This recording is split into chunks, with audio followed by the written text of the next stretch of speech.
Assalamualaikum warahmatullahi wabarakatuh. Perkenalkan, nama saya Rio Ramadan. Saya perwakilan dari kelompok 2 mata kuliah Media Tabligh yang sekarang membawakan tema yaitu pergeseran gaya hidup masyarakat muslim dalam pendidikan.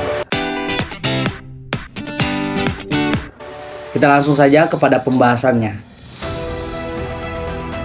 Pergeseran gaya hidup masyarakat di dunia modern ini telah menawarkan beragam stigma dan pergeseran budaya yang dapat mempengaruhi kehidupan masyarakat muslim di seluruh dunia.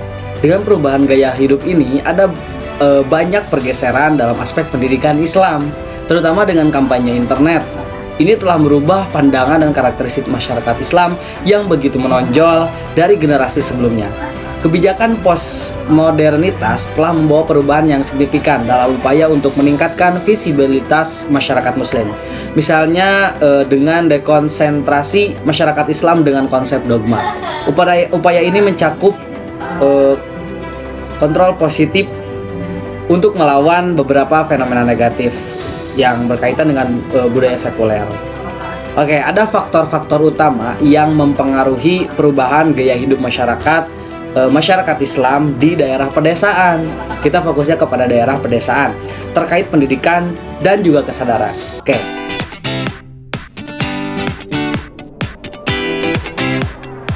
di antaranya yang pertama itu dari faktor internalnya. Yang pasti faktor internalnya berasal dari individu masyarakat di muslim di pedesaan tersebut. Yang kedua adalah tantangan bagi masyarakat tersebut adalah faktor eksternal. Faktor eksternal yang pertama itu yang pastinya ada di kawasan lingkungannya. Misalkan tentang kesadaran masyarakat yang mana orang tua dan keluarga pentingnya pada pendidikan. Yang kedua, pendidikan itu dianggap tidak menjamin perolehan pekerjaan yang baik. Walaupun banyak orang yang berpendidikan tinggi, berpendidikan luas, tapi itu tidak menjamin orang-orang bisa mendapatkan pekerjaan yang layak.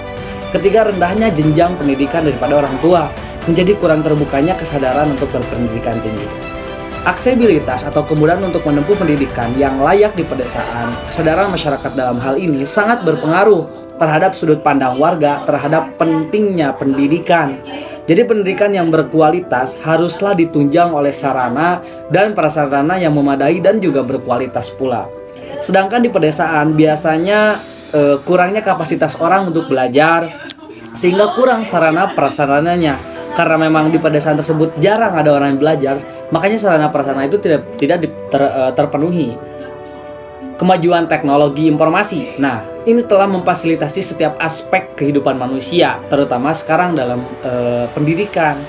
Hal ini menjadikan informasi mudah diakses dan menyebabkan masyarakat Islam modern tentunya menjadi lebih sadar atas pentingnya pendidikan. Makanya teknologi informasi itu membantu menyadarkan masyarakat Muslim tentunya untuk menyadarkan bahwasanya penting pendidikan gitu. Salah satu tantangan utama yang dihadapi oleh masyarakat Islam di daerah pedesaan adalah ketidakadaan akses ke sumber daya ekonomi. Pendapatan ekonomi yang rendah menyebabkan masyarakat sulit untuk mengakses dan memanfaatkan sumber daya pendidikan yang ditawarkan, seperti buku teks, akses komputer, dan permintaan informasi lainnya. Hal ini menyebabkan masyarakat yang ditinggal daerah ini tidak dapat menyerap pengetahuan dan keterampilan yang disampaikan melalui teknologi. Oke, perubahan gaya hidup masyarakat Islam pun di daerah pedesaan tentunya adalah proses yang kompleks dan melibatkan banyak faktor, baik dari segi pendidikan, kesadaran, maupun sosial. Selain itu, aksesibilitas terhadap pendidikan di daerah pedesaan memiliki pengaruh yang signifikan terhadap kesadaran dan gaya hidup masyarakat Islam. Adapun dampak-dampaknya, ya, yang pertama laga dan di sini agama dengan akses yang mudah terhadap pendidikan masyarakat. Yang kedua adalah kesadaran sosial dan kemanusiaan. Pendidikan di daerah pedesaan juga dapat memperluas wawasan masyarakat tentang isu-isu sosial kemanusiaan yang relevan dengan kehidupan mereka. Mereka dapat mempelajari nilai-nilai kemanusiaan dalam Islam seperti keadilan, toleransi, persaudaraan, dan pengabdian sesama manusia kepada sesama.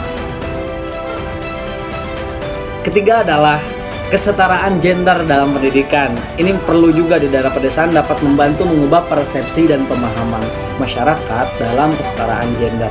Karena dalam Islam mereka dapat belajar tentang hak-hak perempuan dalam Islam, pendidikan perempuan, peran dan tanggung jawab yang adil, keluarga dan masyarakat yang tepat, yaitu tentang kesehatan juga. Selanjutnya adalah peran keluarga. Nah, peran keluarga itu penting dalam pendidikan yang mana pergeseran gaya hidup masyarakat Muslim tersebut.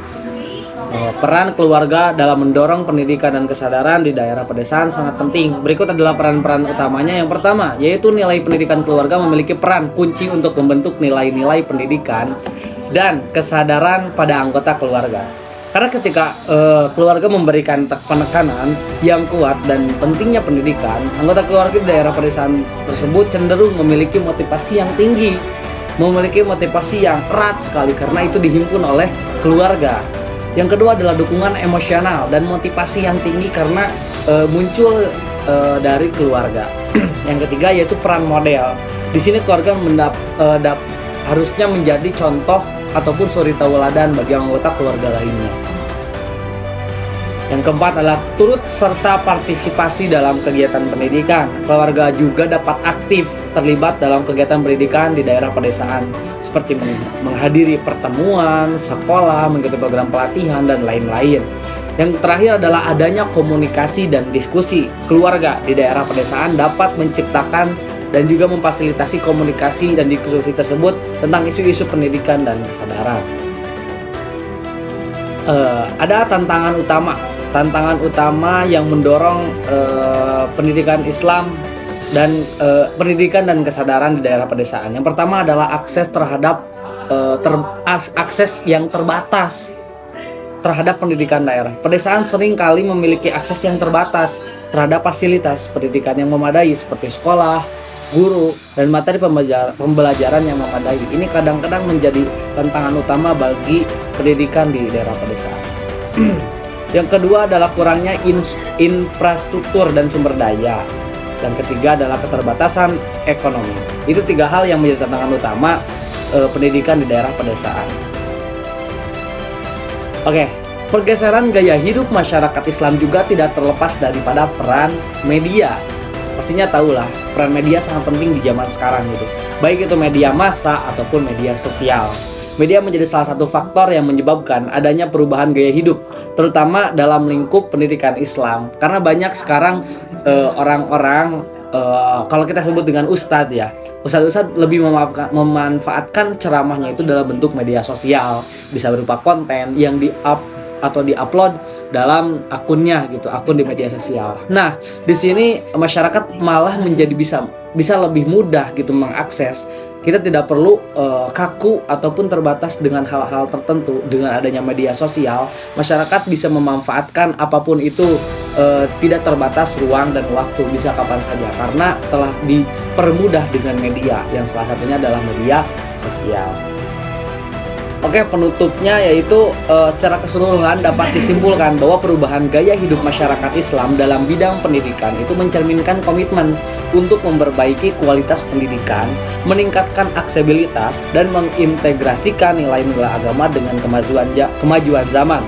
Melalui upaya kolaboratif antara pemerintah, lembaga pendidikan, dan masyarakat pun harus ikut kolaboratif, semakin mendorong kemajuan diri kualitas pendidikan untuk mencapai masa depan yang lebih cerah. Mungkin sekian dari saya presentasi kali ini.